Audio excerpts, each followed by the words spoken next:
about witches. They're real. Witches aren't really women at all.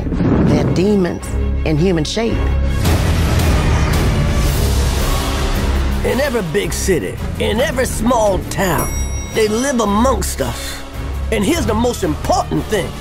Witches hate children.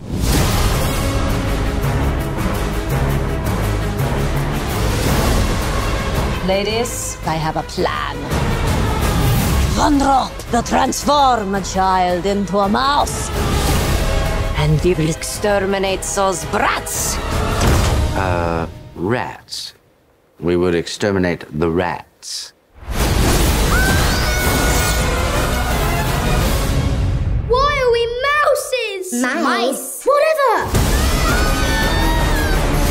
Grandma, down here. Is that you, boy? Oh, Lord. Come on, we gotta stop them. We'll never let you get away with your filthy, evil plot. Who's gonna stop me? Yum!